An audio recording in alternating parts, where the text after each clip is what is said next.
Ողջունում եմ ձեզ, այսօր մեր Արմպերիոյի հերթական փոդքասթն է եւ այսօր մեր հյուրն է մաշկաբան կոսմետոլոգ Լիլիթ Մանուկյանը։ Լիլիթ, ողջունում եմ ձեզ։ Ողջույն։ Մեր առաջին հարցը միշտ լինում է, թե ինչու եք ընտրել հենց ձեր մասնագիտությունը, ինչու մաշկաբան կոսմետոլոգ։ Նախ շնորհակալ եմ հրավերքի համար, սիրով կպատասխանեմ։ Ասեմ, որ մաշկաբան կոսմետոլոգիան իմ կյանքի երկրորդ մասնագիտությունն է, որ ես ընտրել եմ առաջինով եղել եմ արվածքաբան, հետո դասավանդել եմ մոտավորապես 10 տարվա մանկավարժական փորձ ունեմ, դասավանդում էի Արեշյանի բժշկական քոլեջում, վիրաբուժություն առարկան, հետո կյանքիս սենց մի փոքր զավեշտալի դրվագ եղավ, ունեմ մի շատ լավ բարեկամ ընկեր, որի հետ խցանման մեջ էինք, ուղեկցում էի նրան տուն եւ խոսակցություն բացվեց նրա մասին, որ ես շատ մարդկանց հետ հեշտ շփման մեջ եմ մտնում, ինքն ինձ հորդորեց, որ ուսումնական այդ process-ից դուրս գամ, քանի որ կարող եմ հաճախորդների, հիվանդների հետ հեշտ շփվել եւ փոխել ուղղվածությունս։ Կոսմետոլոգիան այն ժամանակվա հետաքրքրվածության շրջանակներում շատ նեղ էր, իսկ ինձ ցանկացած կյանքի նոր գիտելիքների համար պետք են բազային, այսպես մոտեցումներ, երկարատև հետաքրքրվելուց, նայելուց հետո հասկացա, որ բժշկական համալսարանում իմ մայրբուհում կա մաշկաբանություն, վեներաբանություն եւ կոսմետոլոգիա բաժինը եւ ճանապարհը ստարավ նորից մայրբուհ։ Եվ անցա երկրորդ օրդինատուրան, բայց ընտրեցի ավելի շատ կոսմետոլոգիական մասը, քան մաշկաբանությունը։ Երբ ասում ենք կոսմետոլոգիա, առաջինը գեղեցկություն, խնամք ենք պատկերացնում, այսօր աղջիկները կանայք շատ կենտրոնացած են, նույնիսկ կարելի ասել, իրենց խնամքի միջոցների, իրենց դեմքի էսթետիկայի վրա եւ բոլորը այցելում են կոսմետոլոգի, հետևում են իրենց եւ բազում խնամքի միջոցներ են գնում, ինչը չեմ կարող ասել, որ նույնքան հետևողական բերանի խոռոչի առողջությանն են, հետևում, իհարկե ունենք արդեն առաջընթաց, կուզեմ այս մասին խոսենք, դուք ինքներդ սերտ առնչություն ունեք ստամատոլոգների հետ, քանի որ ձեր ամուսինը ստամատոլոգ է, դուք ինչպես եք ուղղորդում ձեր պացիենտներին, ինչպես եք հասկանում, որ ունեն ստոմատոլոգիական խնդիրներ, ձեզ դիմելուց հետո, Առհասարակ, երբ դիմում են ինձ, ես հիվանդներին, պացիենտներին ավելի շատ դիտարկում եմ ամբողջական օրգանիզմով, ստոմատոլոգիան ավելի սերտ կապ ունի, քանի որ իմ գործողությունների դաշտը կապված է հենց դեմքի հետ։ Բնականաբար առաջնայցը, եթե կոնկրետ որևէ խնդրով չեն մոտեցել, այլ ուզում են որևէ էսթետիկ միջամտություններ, որոնք կընդգծեն իրենց տարիքային առանձնահատկությունները, իդեպ աշխատում եմ հենց այդպես, որ մարդիկ լինեն խնամված, գրագետ խնամված, հենց իրենց տարիքին համապատասխան։ Բնականաբար բերանի խոռոչը, ատամների առողջությունը շատ կարևոր է։ Այսինքն դիտարկելով ամբողջական օրգանիզմ, բնականաբար ախտորոշվում է ընդհանուր դեմքը, այդ թվում բերանի խոռոչը, այնուհետև նոր կազմում է անհատական պլան կոնկրետ տվյալ պացիենտի անատոմիա-ֆիզիոլոգիական վիճակով պայմանավորված։ Որովհետև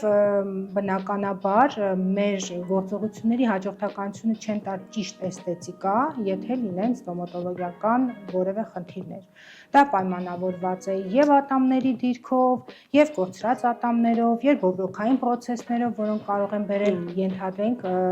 դեմքի ստորին երրորդի այտուցվածություն, եւ բնականաբար այն արդյունքը, որ ակնկալում ենք եւ մենք եւ պացիենտը, կարող է չլինել համապատասխան մեր սպասումներին։ Այսինքն կարելի է ասել հաջորդ հարցներ, ճիշտ պլանավորումը, ճիշտ արդյունք ստանալու, երկարատև ճիշտ արդյունք ստանալու գրավականն է, այդ դեպքում ինչպես ենք պլանավորում, այսինքն եթե պացիենտը դիմել է օրինակ առաջին հերթին ձեզ, օրինակ կոնսուլտացիա ունեք եւ հասկանում եք, որ պացիենտը ունի օրինակ պերիոդոնտալ խնդիրներ, ինչպես եք կատարում պլանավորումը համատեղ ստոմատոլոգի հետ։ Բնականաբար առաջին հերթին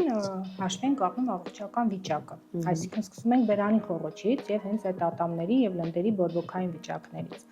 Առաջին հերթին որպես օրգանիզմ ամբողջական դիտարկելով եւ առողջական վիճակը եւ դրանով հանդերձ մենք մեզ ստրախովկա ենք անում նաև հետագա արդյունքի համար, որովհետև այդ բորբոքային խնդիրները կարող են ցանկացած ավշային, արյունային, կոնտակտային ճանապարհով փոխանցվել նաև մեր պրոցեդուրաների վրա եւ արդյունքը լինի վերահսկելի, անցանկալի։ Դա պայմանավորված է եւ դեֆեկտների հետ, այսինքն ֆիլերների աշխատելու հետ կարող է պայմանավորված լինել եւ բոտուլինոտոքսինի, ասենք ենթադրենք ունենք ատամային որևէ դեֆեկտ, որը բերում է մկանների ոչ ասիմետրիկ, ասենք կծկմանը։ Կարող է պայմանավորված լինել հենց բորբոքային process-ներով, որոնք որ ել ավելի կվատացնեն այն վիճակը, որը որ մենք ունենք։ Այսինքն առաջնային մեր քայլը դա բերանի խոռոչի ճիշտ հիգիենան ապահովելն է, առողջ բերանի խոռոչ ունենալն է։ Այո։ Ինչ եք կարծում, այս ամենի մասին մենք խոսում ենք մեր պացիենտներին տեղեկացնելու համար եւ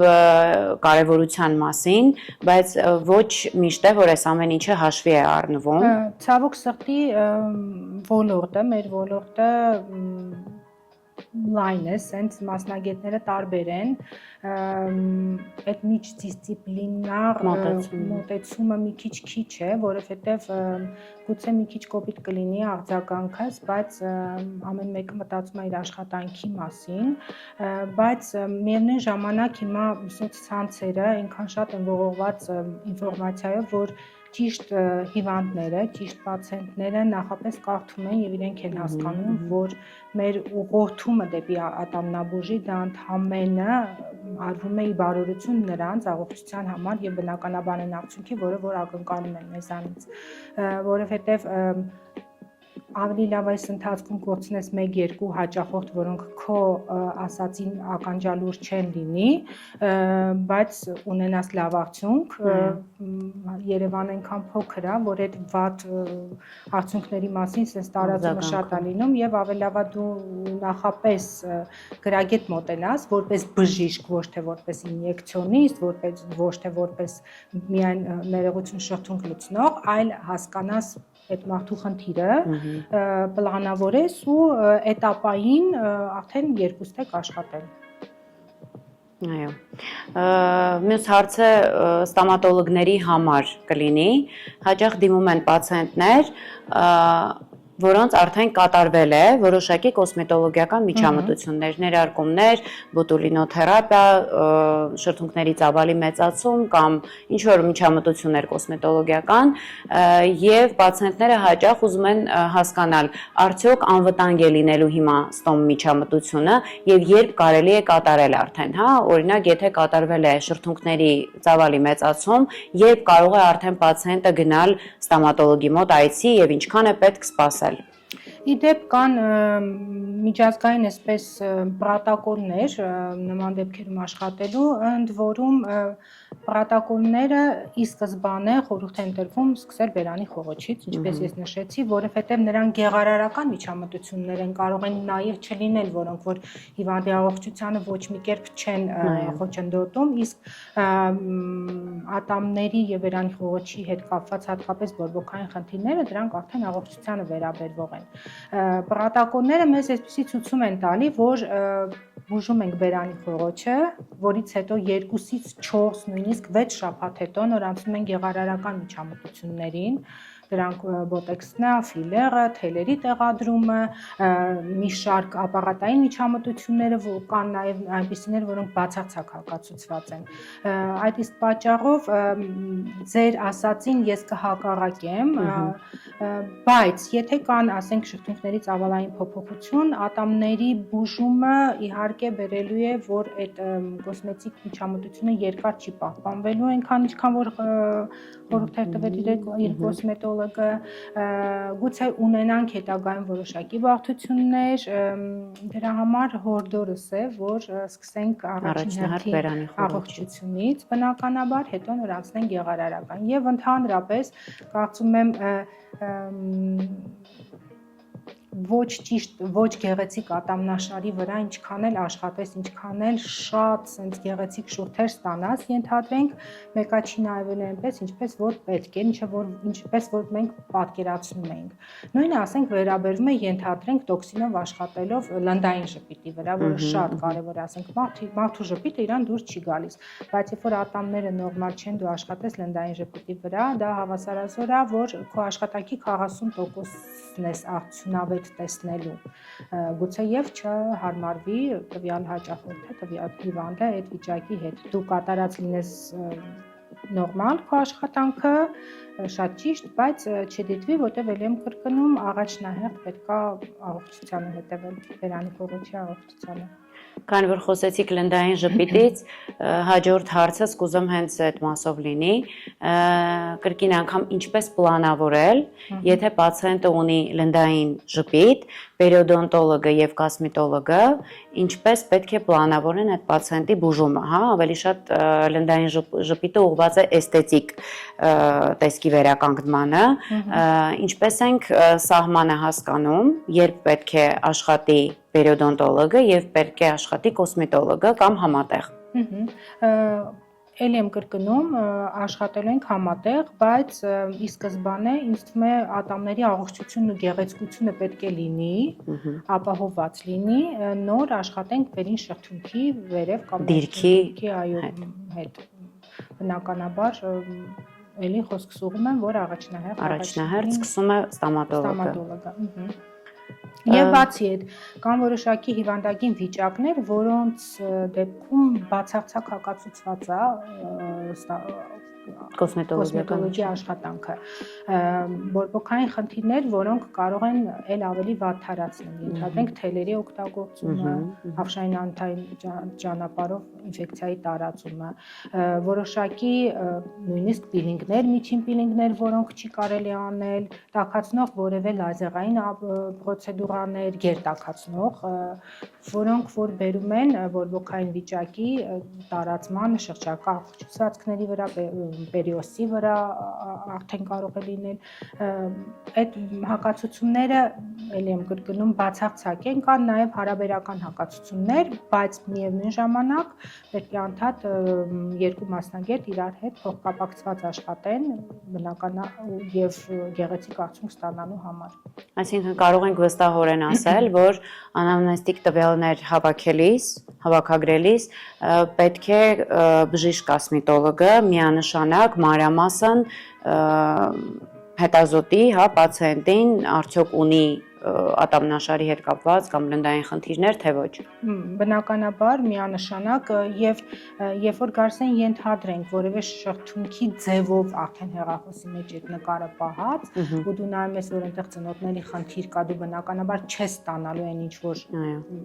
անցանկալի արդյունք է լինելու, չի գոհացնելու եւ քեզ եւ պացիենտին, արդեն իմ պարագայում կողքի դուռն եմ ծեծում, խնդրում եմ մի հատ եկեք նայեք այսպես։ Եվ վերջին հարցը, ինչ արդի ժամանակակից միջամտություններ կան, որոնք կարող են, կոսմետոլոգիական միջամտություններ, որոնք կարող են օգնել պերիոդոնտոլոգին իրենց պրակտիկայում։ Եվ կոսմետոլոգիան եւ ստոմատոլոգիան զարգացող գիտություն է, ասենք տարեց տարի մոտեցումը փոխվում է եւ փառք Աստծո, որ կա այդ որոշակի միջամտություններ, դրանք կսկսեմ նույնիսկ ապաղատային այսպես միջամտություններից, սկսած LED լույսերից,